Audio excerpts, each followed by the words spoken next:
Affected का मतलब होता है प्रभावित, कंट्रीज देश, कोप का मतलब होता है सामना करना, मुसीबत से लड़ना, विद द डिजास्टर, डिजास्टर का मतलब होता है आपदा, परेशानी।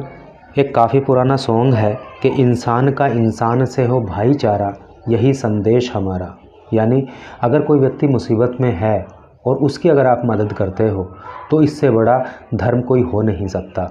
अभी हमने हाल ही में देखा कि तुर्की और सीरिया के अंदर एक बहुत ही विध्वंसक भूकंप आया जिसमें हज़ारों लोगों की मृत्यु हो गई, हज़ारों लोग घायल हो गए और बहुत ज़्यादा जान माल का नुकसान हुआ। ऐसे बुरे वक्त में उन लोगों की मदद करना हर किसी का फ़र्ज़ है, हर किसी का धर्म है।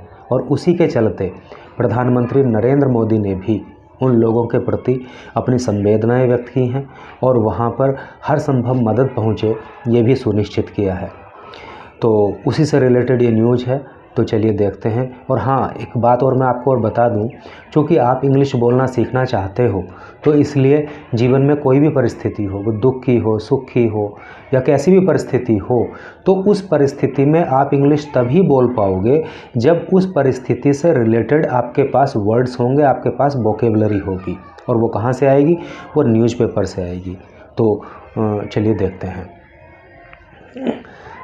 ये हेडिंग उन्होंने दिया है कि PM expresses grief over deaths in Turkey Syria.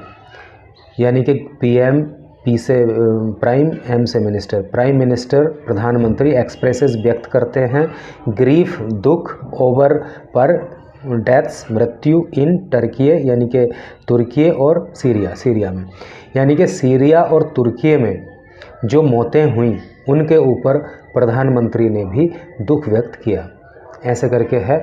और इसको न्यूज़ को थोड़ा सा आगे देख ले रहे हैं। Expressing grief over the massive loss of lives in the devastating earthquakes in Turkey and Syria, Prime Minister Narendra Modi on Monday instructed government departments concerned to offer all possible assistance to the affected countries to cope with the disaster.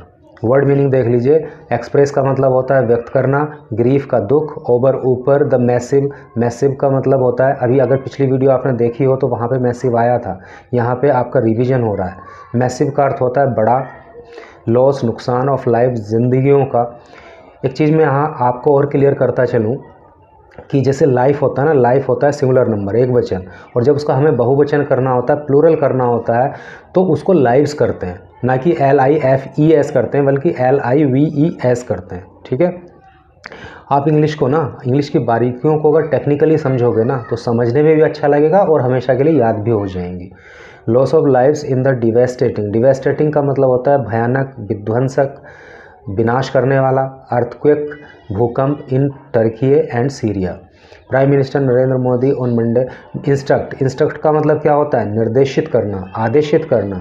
Government department concern, concern का अर्थ होता है संबंधित। To offer, offer का मतलब प्रदान करना।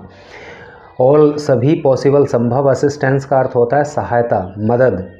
To the affected, affected का मतलब होता है प्रभावित। कंट्रीज़ का मतलब देश। कोप का मतलब होता है सामना करना, निपटना। विद द डिजास्टर, डिजास्टर का अर्थ होता है संकट, आपदा।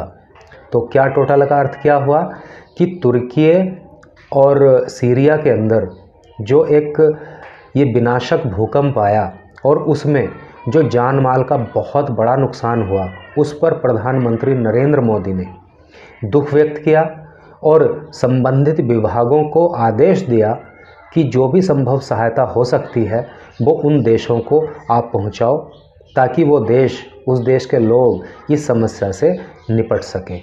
चलिए आगे देख लीजिए। Principal secretary to PM PK Mishra held a meeting in South Block to discuss immediate relief measures. Principal प्रमुख सेक्रेटरी सचिव टू PM, प्रधानमंत्री के प्रमुख सचिव कौन? PK Mishra held a meeting, एक मीटिंग का उन्होंने आयोजन किया in South Block, South Block में, टू डिस्कस, बात करने के लिए, इमीडिएट तत्काल, रिलीफ आराम होता है रिलीफ से, मेजर का मतलब होता है कदम। क्या अर्थ हुआ कि प्रधानमंत्री के प्रमुख सचिव PK मिश्रा ने साउथ ब्लॉक में एक मीटिंग की जिसमें इस बारे में बात की गई कि तत्काल प्रभाव से हम वहां पे क्या मदद पहुंचा सकते हैं, क्या कदम उठा सकते हैं। It was decided that search and rescue teams of NDRF and medical teams along with relief material will be immediately dispatched in coordination with the government of Turkey. क्या अर्थ हुआ? इट वॉज डिसाइडेड, डिसाइड का मतलब होता है तय करना, it was decided ये तय किया गया, पैसिव वॉइस में बोल रहा है। सर्च का मतलब होता है खोजना, रेस्क्यू का होता है बचाव, टीम तो आप जानते ही हो, और रिलीफ का आराम, मटेरियल सामग्री सामान, इमीडिएट तत्काल, डिस्पैच का मतलब होता है भेजना।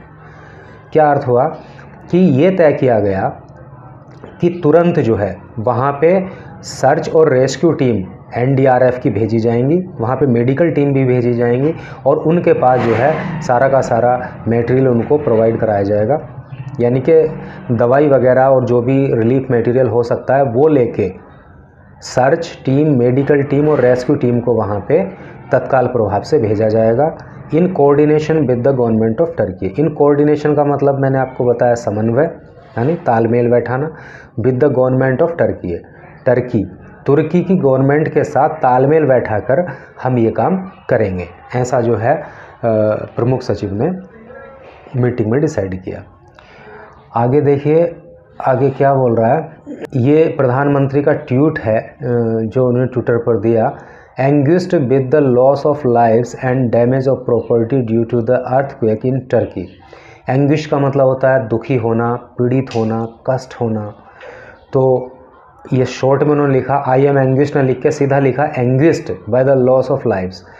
एंग्विश का मैंने बताया पीड़ा में होना, लॉस नुकसान ऑफ लाइफ जिंदगियों का, एंड डैमेज और नुकसान ऑफ प्रॉपर्टी का संपत्ति का। ड्यू टू का मतलब होता है के कारण, द अर्थक्वेक भूकंप के, इन टर्की में, यानी कि तुर्की में जो भूकंप के कारण जान माल का नुकसान हुआ उससे मैं बहुत आहत हूँ, बहुत दुखी हूँ। Condolences to the bereaved families. Condolences का मतलब होता है सांत्वना, है नहीं, जो है सहानुभूति। टू द ब्रीव्ड का मतलब दुखी, फैमिलीज परिवार, और जो परिवार दुखी हैं जिनके यहाँ पे जान माल का नुकसान हुआ है उनके प्रति मेरी संवेदनाएं हैं। May the injured recover soon, may the injured recover soon. देखो यहाँ पे आपको बहुत कुछ सीखने को मिलेगा कि जैसे हम किसी को बोलते हैं कि ईश्वर आपको लंबी आयु दे, तो वहाँ पे ईश्वर के लिए गॉड लिखना ज़रूरी नहीं होता, शुरू में मे लिख देते हैं, है नी, मे यू लिव लॉन्ग, ठीक है, ईश्वर करे आप सफल हो जाओ तो मे यू गेट सक्सेस, ऐसे करके। तो यहाँ पे क्या है कि मे the injured recover soon, may the injured का मतलब क्या होता है घायल, रिकवर का मतलब होता है ठीक होना, स्वस्थ होना, सून शीघ्र ही। तो ईश्वर करे कि जो घायल हैं वो जल्दी स्वस्थ हो जाएं। India stands in solidarity with the people of Turkey and is ready to offer all possible assistance to cope with the tragedy. The PM tweeted, PM ने ट्वीट किया, क्या बोल रहा है इसमें, इंडिया स्टैंड, भारत खड़ा है, इन सॉलिडरिटी मतलब एकजुटता के साथ, एकजुट होकर, विद द पीपल लोगों के, ऑफ टर्की के, एंड रेडी और तैयार है, टू ऑफर देने के लिए, ऑल पॉसिबल सारी संभव असिस्टेंस सहायता, टू कोप लड़ने के लिए, सामना करने के लिए, विद द ट्रेजेडी इस मुसीबत से, इस दुख से। तो प्रधानमंत्री ने क्या कहा कि इस दुख की घड़ी में भारत जो है वो टर्की के लोगों के साथ बिल्कुल एकजुट होकर खड़ा है और जो भी संभव सहायता है वो वहाँ के लोगों को देने के लिए तैयार है ताकि वहाँ के लोग इस मुसीबत से बाहर निकल सकें। आगे देख लीजिए, deeply pained to learn that the devastating earthquake has also affected Syria. क्या अर्थ हुआ, डीपली पेन्ड, डीपली बहुत गहराई से, यानी कि अंदर तक, पेंड दुखी हूँ, टू लर्न ये जानकर, दैट द डिवेस्टेटिंग कि ये जो विध्वंसक अर्थक्वेक था, हैज़ ऑल्सो अफेक्टेड इसने प्रभावित किया है सीरिया को। ये जानकर के इस भयानक भूकंप का असर सीरिया पर भी हुआ है, मैं बहुत अंदर तक जो है दुखी हूँ। My sincere condolences to the families of the victims. My मेरी सिंसियर मतलब दिल से, हृदय से, कंडोलेंसेस सहानुभूति, टू द फैमिलीज़ फैमिली के लिए, ऑफ द विक्टिम्स की, जो बेचारे लोग घायल हुए हैं, मारे गए हैं, उनके परिवारों के प्रति मेरी जो है संवेदनाएं हैं। We share the grief of Syrian people, we हम शेयर करते हैं, बांटते हैं, द ग्रीफ दुख, of the Syrian people Syria के लोगों का, सीरिया के लोगों का एंड रिमेन कमिटेड, और रिमेन मीन्स होता है रहना, कमिटेड मीन्स वचनबद्ध, और हम वचनबद्ध हैं टू प्रोवाइड करने के लिए, देने के लिए असिस्टेंस, सहायता एंड सपोर्ट, और support in this difficult time, इस मुसीबत की घड़ी में, इस दुख की घड़ी में ही एडेड, उन्होंने ऐड किया। तो प्रधानमंत्री ने आगे कहा कि हम सीरिया के लोगों का दुख बांटना चाहते हैं और हम इस बात के लिए भी वचनबद्ध हैं कि जो भी संभव सहायता होगी, जो मदद होगी वो हम उनकी करेंगे, क्योंकि ये उनके लिए दुख की घड़ी है।